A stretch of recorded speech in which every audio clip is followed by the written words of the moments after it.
Actuellement, 500 millions d'êtres humains manquent d'eau. La population mondiale, qui compte actuellement près de 7 milliards d'individus, devrait passer à 9 milliards dans 25 ans. Cette explosion démographique accentuera la pénurie en eau qui, dans certains pays, dépassera un seuil critique. Il y a seulement 50 ans, aucun pays au monde n'enregistrait un niveau d'alimentation en eau assez bas pour mettre en cause la survie des populations en cas de crise. Aujourd'hui, près d'un tiers de la population mondiale vit dans cette situation. En 2025, ce sont les 2 tiers des habitants de la planète qui seront concernés, avec des réserves d'eau très faibles, voire catastrophiques. Comment faire face à cette pénurie d'eau annoncée ?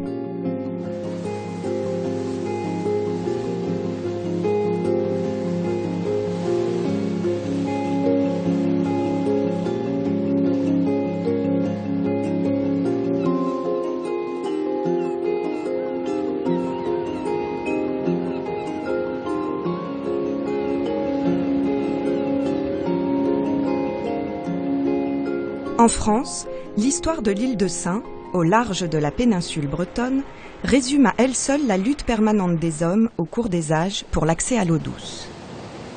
C'est dans les années 50 qu'apparaissent les premiers programmes de recherche et de développement sur le dessalement de l'eau de mer.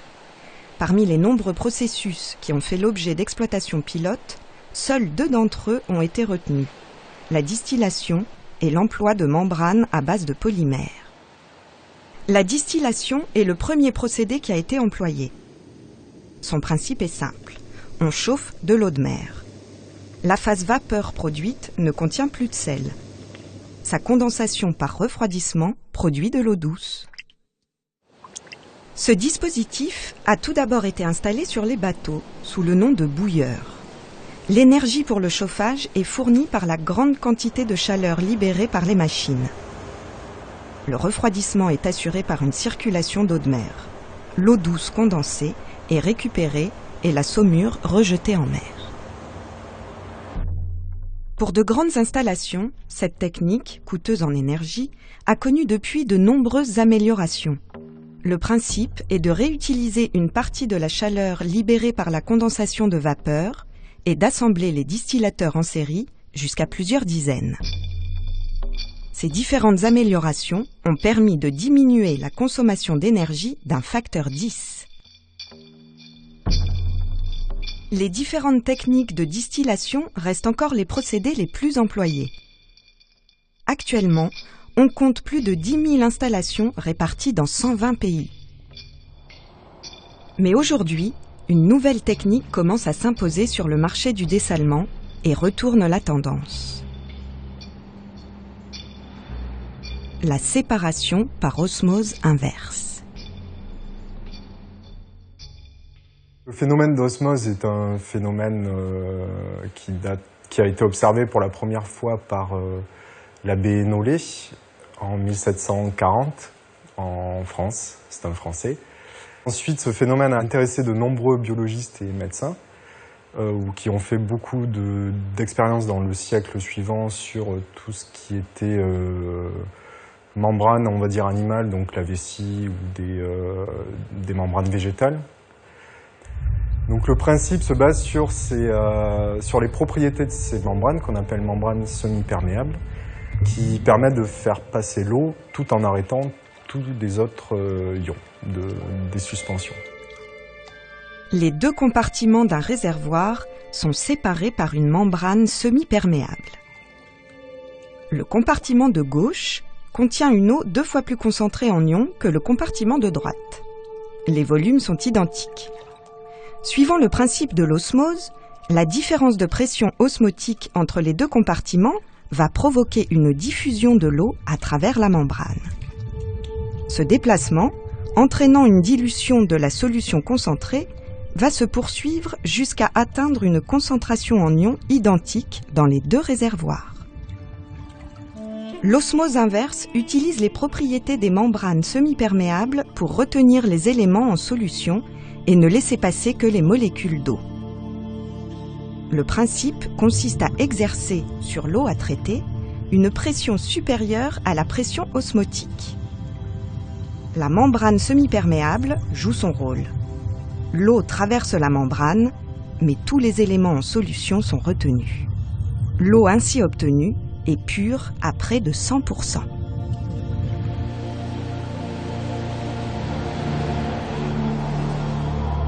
Pour son application industrielle, les membranes sont disposées en fines couches pour augmenter la surface d'échange. Les couches sont superposées et séparées par une grille. L'ensemble est enroulé sur lui-même et inséré dans une cartouche. On a tout d'abord au centre un collecteur sur lequel sont collées des feuilles de membrane. Elles sont ensuite enroulées, c'est ce qu'on appelle un module spiralé. Et elles sont ensuite serrées pour être résistantes à la pression avec une résine qui entoure le système. Comment ça fonctionne? On a l'eau salée, donc l'eau de mer, qui rentre au niveau des membranes, ici sur la longueur. L'eau est filtrée grâce à la pression qui peut aller jusqu'à 70 bars sur certaines installations. Et ensuite, on récupère le perméat au niveau du collecteur, à l'intérieur du module ici. Donc le perméat sort d'un côté et l'eau qui n'est pas filtrée, qui n'est pas dessalée, le concentrat, ressort de l'autre côté. Sur l'île de Sein, pas de nappe phréatique ni de source naturelle. Pour l'essentiel, des citernes individuelles récupérant l'eau de pluie. Et quelques anciens puits dans lesquels on ne puisait que l'eau de surface, moins salée. Le toit de l'église était utilisé pour alimenter une citerne communale.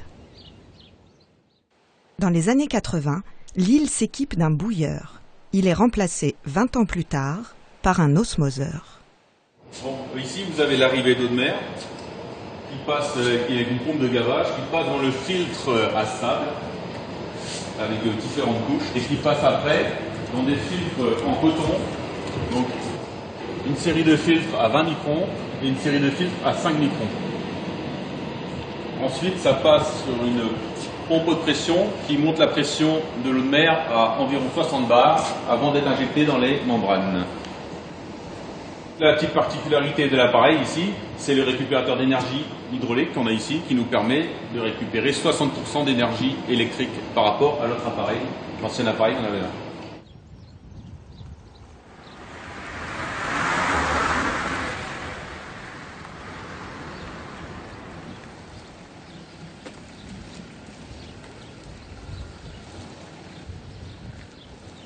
Les principaux avantages des techniques membranaires pour le dessalement d'eau de mer sont que, tout d'abord, elles peuvent être opérées en température ambiante.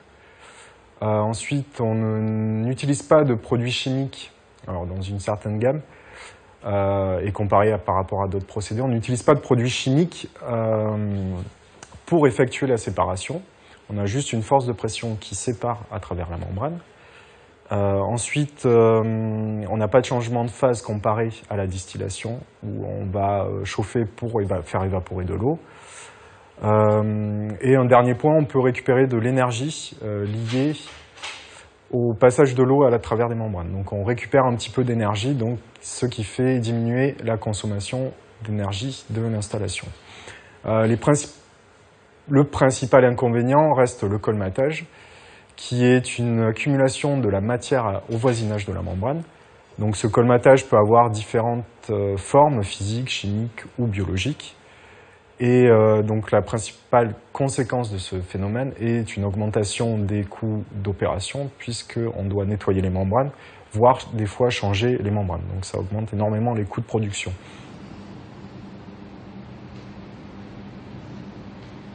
Une des activités du laboratoire consiste à caractériser la nature des dépôts entraînant le colmatage des membranes.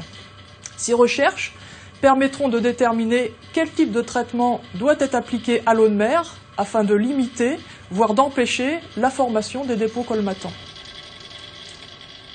Le laboratoire dispose pour ceci de nombreuses techniques pour définir l'origine et la nature de ces dépôts. Parmi ces techniques, la plus récente est la microscopie à force atomique qui permet d'obtenir un profil en 3 dimensions des dépôts sur les membranes, ainsi que la valeur de leur élasticité. Cette valeur permet de distinguer la proportion des dépôts organiques par rapport aux dépôts d'origine minérale. Pour le colmatage des membranes, on considère à l'heure actuelle qu'il y a 3 grands processus majeurs qui entraînent ce colmatage. Donc il y a l'accumulation de particules au niveau de la membrane, donc c'est un petit peu comme un filtre à café qui se boucherait petit à petit sous la présence de particules. Mais à ça, ensuite, va s'ajouter des processus chimiques, comme par exemple la précipitation ou l'accumulation de sel, surtout si on est dans un milieu très salin, comme l'eau de mer. Et enfin, il va y avoir un 3e grand processus qui est l'accumulation de micro-organismes, donc de bactéries, qui vont se multiplier à la surface de la membrane. Et c'est cet ensemble de ces 3 processus qui va finalement conduire au colmatage final et irréversible des membranes. L'observation montre que ce sont les dépôts organiques qui ont le pouvoir colmatant le plus important. Les procédés de traitement des eaux sur lesquels nous travaillons actuellement pour diminuer ces dépôts utilisent l'oxydation qui permet de couper les macromolécules organiques en molécules plus petites et espérer ainsi limiter le colmatage des membranes. La pénurie d'eau douce sera un des problèmes majeurs dans le monde pour les décennies à venir.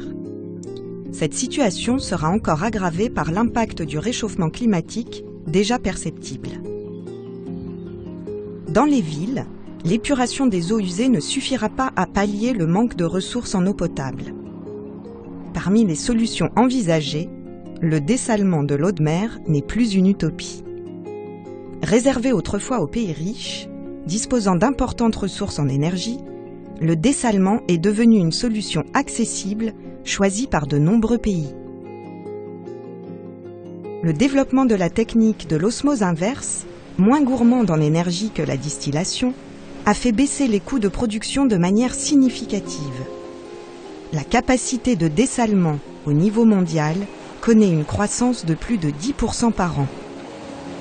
À l'horizon 2020, cette capacité aura doublé. À ce rythme, si les progrès scientifiques et techniques se poursuivent, l'humanité pourrait espérer concrétiser un rêve, utiliser ce réservoir d'eau inépuisable que représentent les océans.